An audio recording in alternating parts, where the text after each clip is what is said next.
while we're at it, there is another subject that I want to make sure that I get to. Look, yes, unions in general seem to be slanted one way in terms of their politics, but particularly teachers and how they aid and they're in the fight to protect the state is, I think, one of those things that are undermined.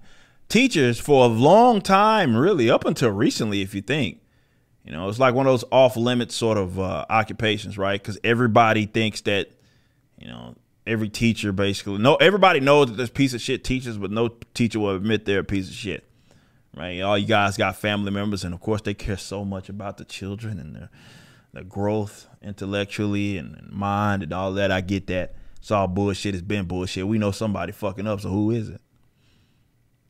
Now, I've said before, you don't address the problem that is the state and its greasy ass hands that it has pressing upon the liberty, let's say, of the people. You don't address that until you address the public education system.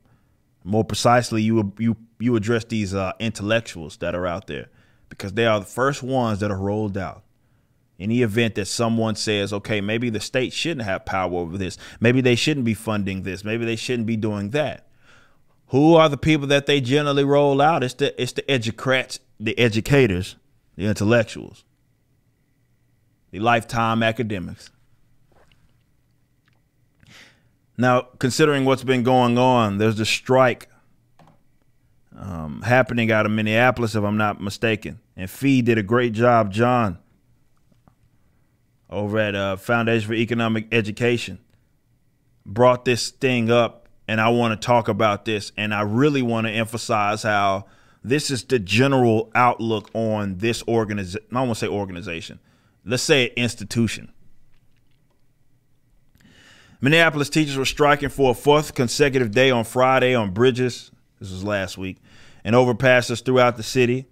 Some 4,500 members of Minneapolis Teachers Federation and education support professionals are demanding more compensation, improved working conditions, and smaller class sizes. Our fight is against the patriarchy.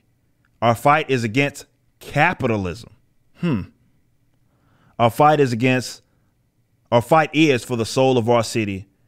And this is what literally the head of the fucking Minneapolis Teachers Union said, and Greta Callahan. Just telling you straight what the plan is, right? I'm going to address that here in a little bit. But I want you to just sit up there and think about that. Think and consider that as they're marching and doing whatever bullshit it is that they're doing.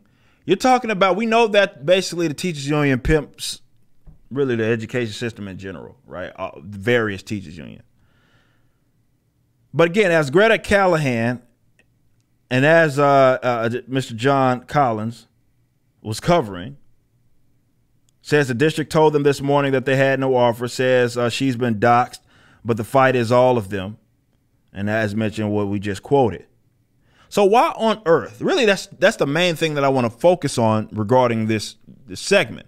Why on earth would a teacher that's a part of the teachers union, ahead of it, so they're speaking on behalf basically of their constituent, of really all of these people that are part of the union, why on earth would they be in opposition? Never mind the fucking patriarchy. Why on earth would you think they would be against capitalism?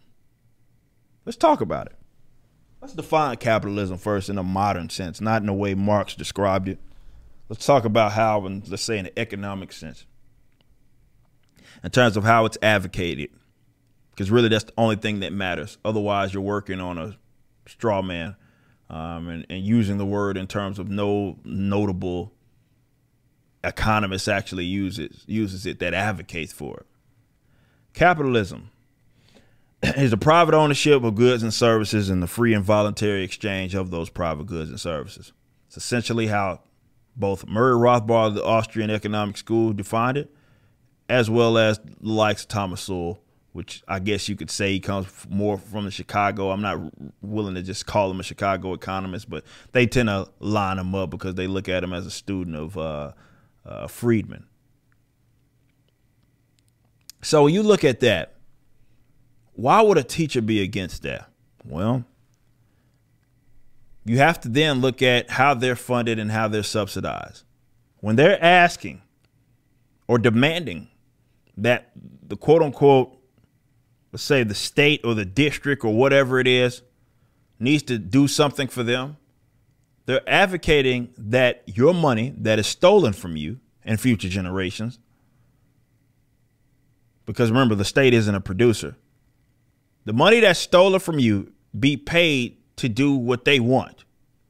Now, yeah, that pretty much represents basically every state employee, one way, shape, or form. I think the public education system is a little different because depending on where you're at, a lot of these setups, and though people have become more knowledgeable on what's happening in their education system. I think COVID exposed a lot of that shit.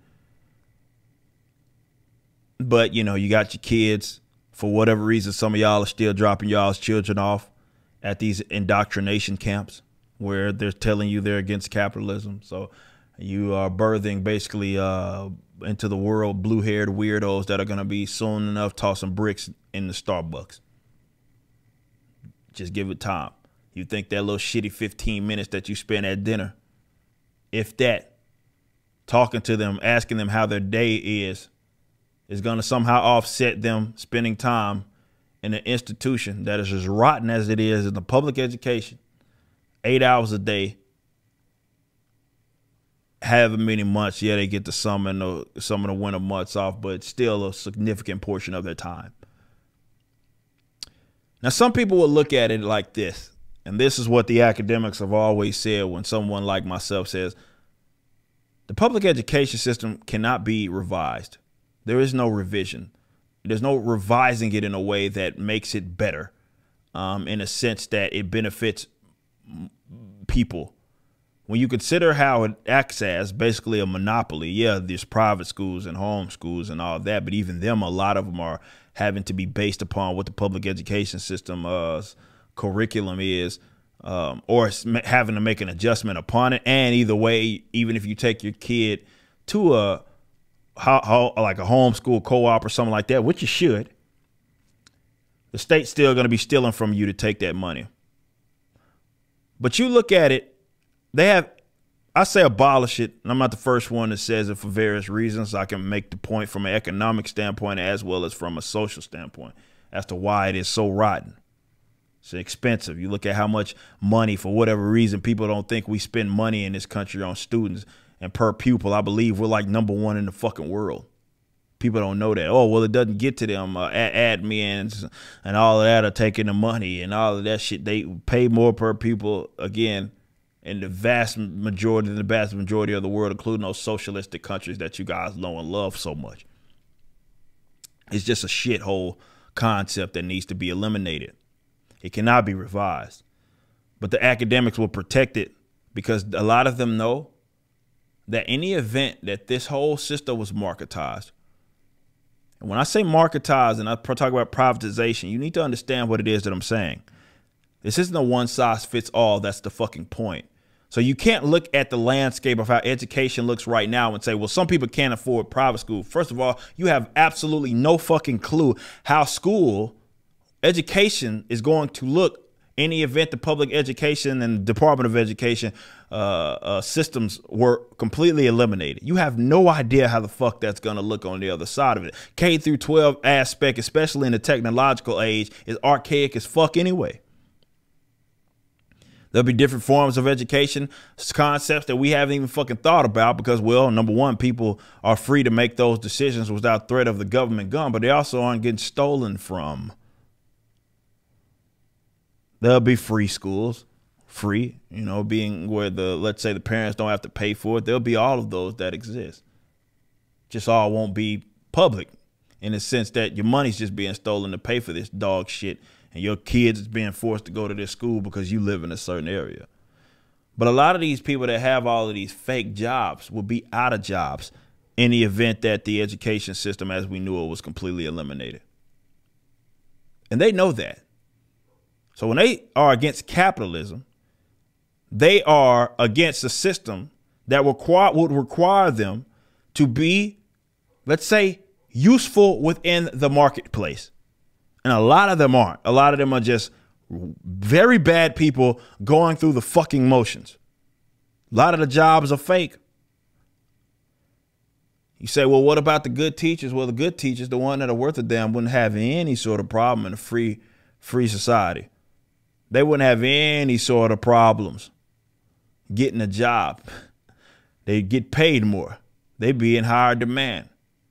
But as it exists right now, hell, just about anybody can get a fucking teaching certificate and go become a teacher. It ain't that difficult. And then when you consider the curriculum in itself, it's shit.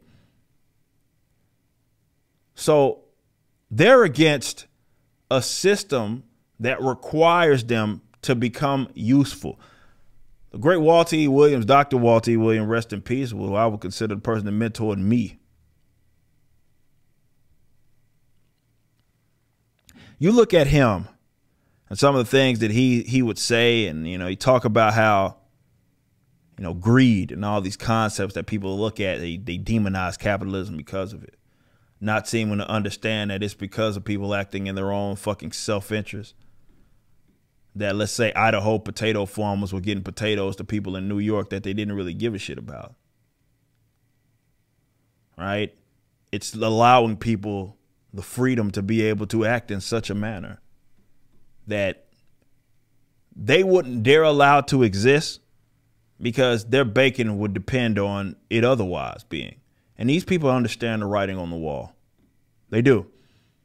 They're dumb, but they're not dumb enough to understand that, well, oh shit, if we had the education system completely marketized, well, they would be out of a job. And this is why some of the biggest defenders of the state and the biggest defenders of continuing to have the system that's in place now in America and continuing to pump more money into it, they think that's preferable.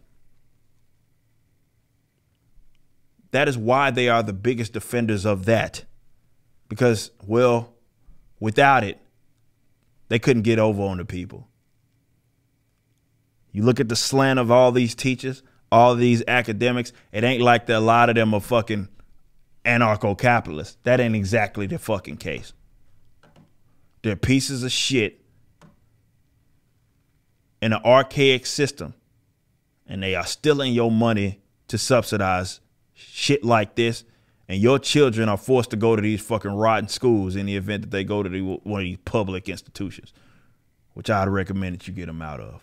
You just listened to a clip from my podcast, For Canon's Sake, which is live throughout the week at 12 p.m. Central on youtube.com/YoungRipper59 and Odyssey.com/@YoungRipper59. Be sure to check out my website, ericdjuly.com, so you can stay up to date with everything it is that I'm doing. You can also become a member and get access to a bunch of cool perks and exclusive content, which includes a social media hub where you can interact with myself and other members. It even has an app that you can get, which is now live in the Google and Apple stores.